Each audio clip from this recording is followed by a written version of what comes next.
Erik ten Hag was 8 minutes into his first Manchester United press conference when he got the question that every new manager should be expecting at some point. How do you like your teams to play? In an era of managerial philosophies and stylistic dogma, every new boss comes with a style of play that they are expected to integrate at their new club. Ten Hag's Ajax had been an attacking side, throwing players forward into attack and trying to dominate territory. As he tried to explain his particular style on day one in the job, he touched on his successful Ajax side, but left the feeling that he wasn't particularly wedded to one approach over any other dot. Maybe you have seen Ajax. I like that, he said on May 23, 2022. But players dictating the way of play. I have the idea I will line up my best team and my players like that to get the best out of them, that they can go the maximum and they feel comfortable in their roles. It's about getting success together. The problem for Ten Hag is that we still don't really know how he wanted his team to play. After 9 league games of his third season at Manchester United, we were no closer to understanding the patterns of play or to spotting an overarching philosophy or a particular idea to build around. Ten Hag's final month in charge probably summed it up. From the extremes of the chaos at Estadio do Dragão and a 3-3 draw with Porto to the tedium of Villa Park and a goalless draw everyone wants to forget, the two performances had no common thread running through them, and that is ultimately what has done for Ten Hag.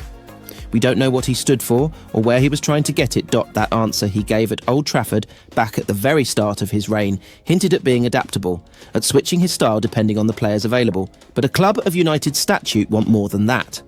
As Ten Hag explained in a separate answer that day, I have to bring something to the club. By the end, it didn't feel like he was bringing anything. That hasn't always been the case. He delivered a Carabao Cup in his first season and an FA Cup in his second. The Wembley wins against Newcastle United and Manchester City were memorable days in their own right. Thinking back to that 2-0 win against Newcastle on February 26, 2023, it really did feel like United were onto something. It was their first trophy in 6 years, 4 days after Barcelona had been beaten at Old Trafford. That remains the standout European result in Ten Hag's tenure. A week later, the same team lost 7-0 at Anfield, and you could argue they never really recovered. The success of that first season, and it was undoubtedly a success, was built on admirable pragmatism from Ten Hag. He quickly recalibrated his plans after defeats to Brighton and Brentford. He relied on an outstanding defence, influential signings in Lisandro Martinez and Casemiro and Marcus Rashford having the season of his life in front of goal. Season 2 always carried an expectation to take the script forward, and this is where things faltered. Ten Hag tried to get United to play with the dominance of his Ajax side, but that was never going to be easy to achieve in the Premier League. Injuries didn't help, but a desire to press more aggressively, get the fullbacks high up the pitch and send midfielders ahead of the ball was naive.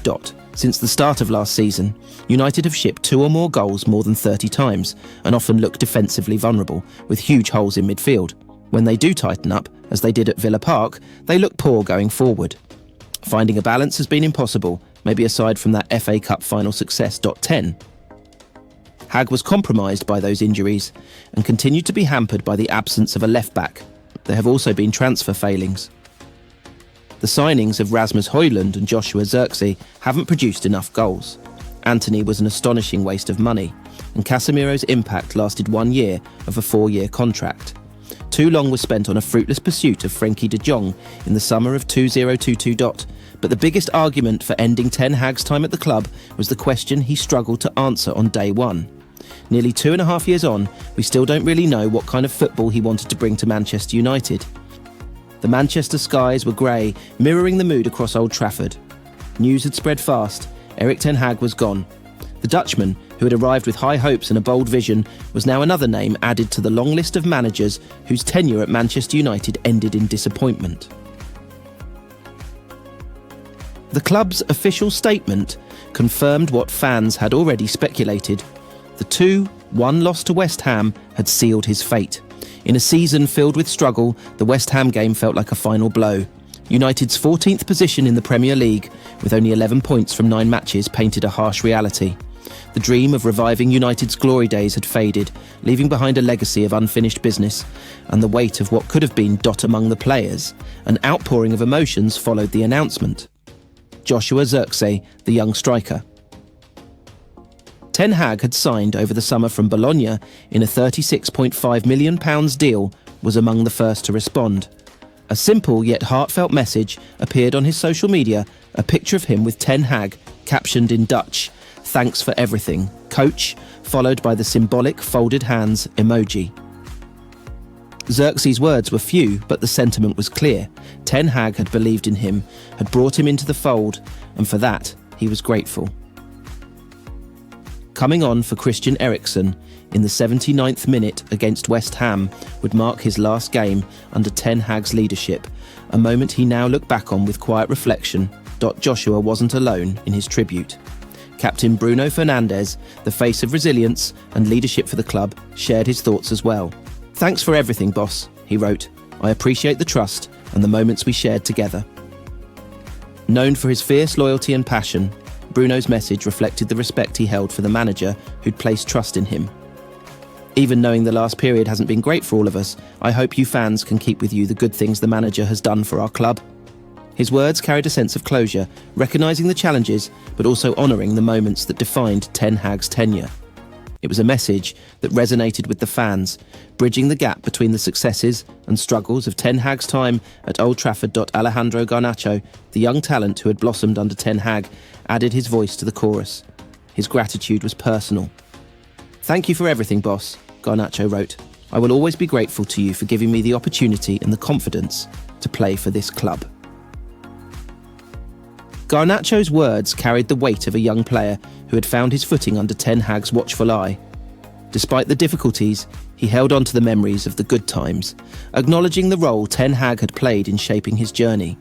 For him, it wasn't just about the matches or the points, it was about the belief Ten Hag had shown, a belief that had allowed him to grow, to become part of the United family. Rasmus Højlund, another rising star, joined his teammates in paying tribute. For Højlund, Ten Hag's departure was particularly significant. The young forward had seen in Ten Hag a mentor, someone who had offered him a platform to shine. His message was brief, but the sincerity was evident. Each tribute painted a picture of Ten Hag as more than just a manager. He was a guide, a supporter, someone who had left a mark on the players who'd shared the journey with him. These messages weren't limited to the squad alone. Behind the scenes, the coaching staff and club employees, many of whom had worked closely with Ten Hag, felt the weight of his departure. He had been a familiar presence, someone who had greeted them in the corridors, shared a smile and built relationships beyond the pitch. For them, Ten Hag's exit was a reminder of the transient nature of football, where dreams could rise and fall in a single season's dot, but for all the sorrow, there was also an air of acceptance. The fans, while divided in their opinions about Ten Hag's tactics and results, recognised the dedication he had shown. The banners, the chants, the moments of shared passion, these were memories that would remain. Erik Ten Hag had given his all, and now, as he stepped away, he left behind a legacy that was complex but undeniably significant. In the days that followed, the club's hierarchy would begin their search for a new manager, a fresh face to lead United forward. Speculation would swirl, names would be discussed, and the fans would once again hope for a brighter future. But in this moment, as the players paid their tributes and the stadium lay silent, there was a collective sense of gratitude, a farewell to a man who had dared to dream, and despite the setbacks, had fought to make that dream a reality. As Manchester United turned the page on another chapter, one thing was certain: Erik Ten Hag's impact, both the highs and the lows, would not be forgotten.